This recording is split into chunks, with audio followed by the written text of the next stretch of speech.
Hi, my name is Esra Kücükpinar. I am working as a scientist at the Material Development Department of Fraunhofer IBB. I will now present you the circular plastics part. So, flexible packagings are made of plastics, and they are low cost to produce them, easy, lightweight. However, they consist of several different types of layers, materials, and it is very difficult to recycle them.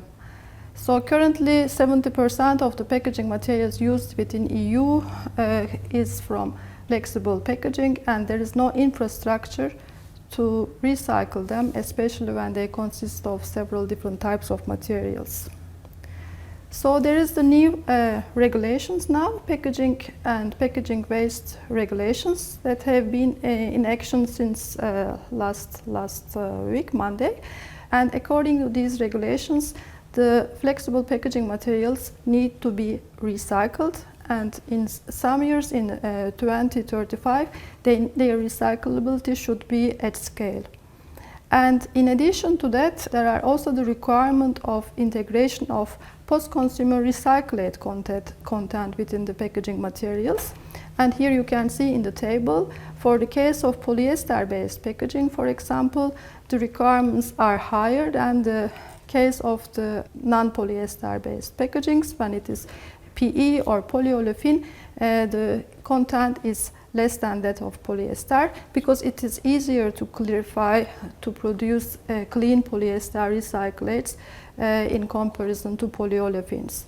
And the contact sensitive packaging means the food packaging, or for example also personal care packaging. So that is going to be a challenge. So first I will introduce you how to design new materials that are recyclable. Currently, most of the flexible packaging materials consist of polyester, and then it is coated with an inorganic barrier layer, and then it is adhesive laminated to a sealing film.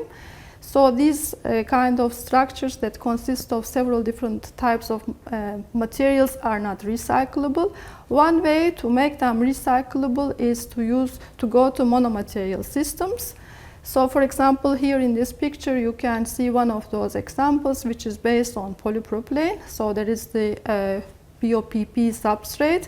It is primerized, and then an inorganic barrier layer is applied on top, and adhesive lamination, and then a sealing layer. So it consists of around 90%, more than 90% polyolefin, which makes it easier to recycle in comparison to its multi-material counterpart.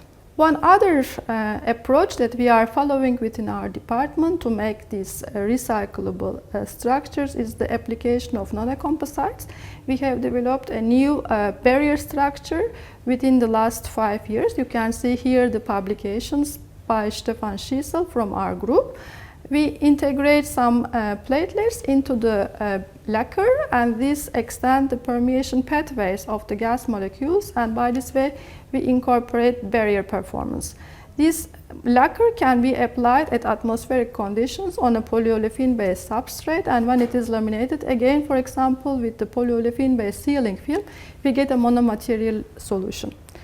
So, having said these concepts, I would like to show you what we did in one of our openly funded European projects, Flex Function to Sustain. Together with the Capri-Sun, they produce drink pouches. We have developed a new recyclable material. So their material is not recyclable, so it consists of polyester, aluminium, polyethylene, which makes it impossible to recycle. So we have designed with them 3 different monomaterial recyclable solutions. One of them consisted of the metallized layer, the other one consisted of the silicium oxide layer, and the one of them consisted of the nanocomposite layer as barrier. We have sealed these coated layers to the sealing layer cast polypropylene. And after that, we have measured their barrier properties, mechanical properties at our institute, and also Capri-Sun has characterized these materials regarding their, for example, vitamin loss or taste loss, or also light transmission performance. and their properties were all suitable for their application for drink pouches. And also we have characterized their recyclability. We shredded them and then compounded them and then produced pellets, and we produced films and looked at their mechanical properties, optical properties, and all these three structures were found to be recyclable. And now the drink pouches of Capri-Sun company are recyclable, and they are based on this metallized solution, monomaterial PP. So there are several different other applications that we have introduced these monomaterial based recyclable solutions into tray lid systems, for example, or bag-in-box systems, pharma blisters and cosmetic tubes. Here you can see the QR codes. If you can access these sites, then you will see how we design these novel structures and characterize them. So after monomaterial based designs, the other challenge is the integration of the post-consumer recyclates. So these monomaterial designs should be actually also be prepared for the integration of post-consumer recyclates. The challenge here is that the production of the post-consumer recyclates, they need to be really with high purity for their application in food packaging, and also they need to fulfill the requirements of the applications, flexible packaging applications. So according to the European Food Safety Authorization, the post-consumer recyclates are applicable in food packaging applications only if they are produced using the food packaging items. Since there is no closed-loop system in flexible packaging, there is no possibility to include post-consumer recyclates in flexible packaging applications for food. Therefore, we have initiated a project around 5 years ago, so-called circular packaging for direct food contact applications, with the acronym Circular Food Pack. And this project included 15 different partners from 7 different countries, and Fraunhofer IBV coordinated this project. This project has just been finalized at the end of 2024. We had in the consortium the waste collection company, Suez, for example, as a converter company. We work closely with Amcor. Also, ink producer Sigwerk was involved, and tracer producer for sorting Polysecure was involved, and at the end brand owner was Nestle. And therefore, we have initiated this project, Circular Food Pack. Here in this slide, we can see the objectives and also how we implemented the project. Everything starts with sorting. We wanted to separate the food packaging items from the mixed household flexible packaging waste to recycle them so that the produced post-consumer recyclates can be included into the food packaging items again. So after sorting, the separated food packaging items have gone through different pretreatment steps like decontamination, like de-inking. We have followed 2 different types of recycling in this project. One of them was the dissolution-based recycling, and the other one was the mechanical recycling. And then all these recyclates were tested regarding their food compliance and safety.